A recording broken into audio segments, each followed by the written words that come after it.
और अब आपको दिखाएंगे रफ्तार के साथ भारत सुपरफास्ट। राजस्थान को प्रधानमंत्री नरेंद्र मोदी ने दी परमाणु ऊर्जा संयंत्र की सौगात।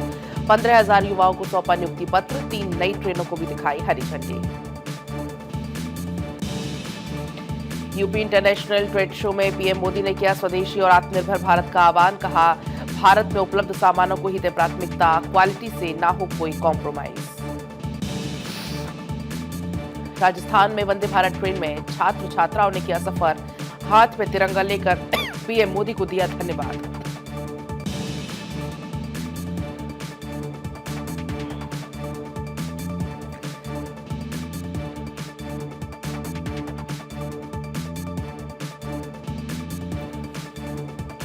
दिल्ली के भारत मंडपम में वर्ल्ड फूड इंडिया 2025 का आयोजन किया गया। प्रधानमंत्री नरेंद्र मोदी ने उद्घाटन किया। अंतर्राष्ट्रीय सहयोग और निवेश के अवसरों को मिलेगा बढ़ावा।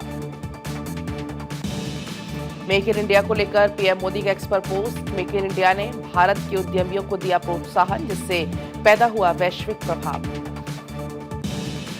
प्रधानमंत्री नरेंद्र मोदी का एक्सपर्ट पोस्ट। लिखा, रूस के उप प्रधानमंत्री दिमित्री से मिलकर प्रसन्नता हुई। हमने कृषि उर्वरक और खाद्य के महत्व, उन्नत तरीकों पर चर्चा की। पीएम मोदी ने कुसुम योजना के लाभार्थियों से बातचीत की। सीएम फडणवीस बोले, सौर पंपों के मामले में राज्य पहले स्थान पर। हमने 7 लाख और सौर पंप लगाए। किसानों को मुफ्त में दिन रात बिजली मिल रही है। गृह मंत्री अमित शाह से महाराष्ट्र सीएम और डिप्टी सीएम ने मुलाकात की है। प्रभावित किसानों के लिए मिलकर ज्ञापन सौंपकर फंड की मांग की गई। अक्टूबर में 2 दिवसीय छत्तीसगढ़ के दौरे पर जाएंगे गृह मंत्री अमित शाह। बस्तर में जनप्रतिनिधियों, सामाजिक संगठनों, कार्यकर्ताओं से करेंगे मुलाकात। न्यूयॉर्क में इटली के विदेश मंत्री एंटोनियो तजानी से मिले एस जयशंकर। द्विपक्षीय संबंधों में प्रगति और हिंद प्रशांत क्षेत्र में विकास पर चर्चा की। बिहार विधानसभा चुनाव के लिए धर्मेंद्र प्रधान बने बीजेपी के प्रभारी। केशव प्रसाद मौर्य सीआर पाटिल बनाए गए सह प्रभारी। बिहार चुनाव की जिम्मेदारी मिलने के बाद धर्मेंद्र प्रधान आज जाएंगे बिहार। सीआर पाटिल, केशव प्रसाद मौर्य भी होंगे साथ। बिहार चुनाव रणनीति पर बीजेपी के नेताओं के साथ करेंगे बैठक। 6 अक्टूबर के बाद बिहार चुनाव को लेकर ऐलान संभव। निर्वाचन आयोग की बिहार के मुख्य सचिव को चिट्ठी। ट्रांसफर पोस्टिंग की प्रक्रिया पूरी करने के भी निर्देश। राष्ट्रपति द्रौपदी मुर्मू ने बांके बिहारी मंदिर और निधिवन में किए दर्शन। वृंदावन में कल्प वृक्ष का भी पौधा लगाया। श्री कृष्ण जन्मभूमि में भी की पूजा अर्चना। देहरादून में पंडित दीनदयाल उपाध्याय शैक्षणिक पुरस्कार समारोह। सीएम धामी ने दी श्रद्धांजलि। मेधावी छात्र छात्राओं को किया गया सम्मानित। हरियाणा में दीनदयाल लाडो लक्ष्मी योजना ऐप लॉन्च। सीएम बोले, 50,000 महिलाएं डाउनलोड कर चुकी हैं ऐप। सीधे खाते में आएंगे 2100 रुपए।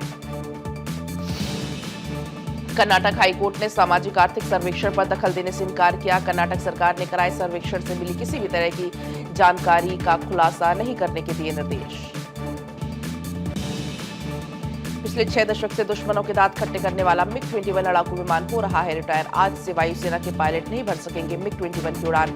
डीकमीशनिंग सेरेमनी की रिहर्सल भी हुई पूरी। दिल्ली में 15 साल की लड़की की हत्या। अज्ञात बदमाशों ने चाकू मारकर की हत्या। सीलमपुर थाना इलाके का मामला। बिहार के गयाजी में हुआ बड़ा हादसा। रील बनाने के चक्कर में 5 की मौत। 4 लड़कों का अस्पताल में इलाज जारी।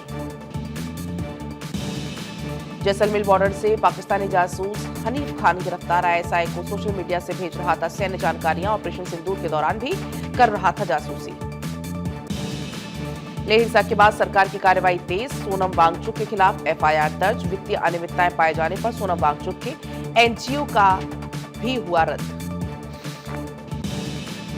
शाहरुख गौरी और नेटफ्लिक्स के खिलाफ मानहानि केस में आज सुनवाई। समीर वानखेड़े ने दिल्ली हाई कोर्ट में 2 करोड़ रुपए का दायर किया है मानहानि का मुकदमा। वेब सीरीज बेट्स ऑफ बॉलीवुड में अपमानजनक चित्रण का भी लगाया आरोप।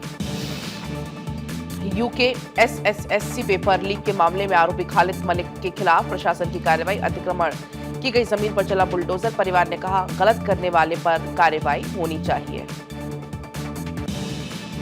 दरभंगा में ज्वेलर की दिन दहाड़े हत्या। इलाके में आक्रोश की लहर। लोगों ने की एनकाउंटर की मांग।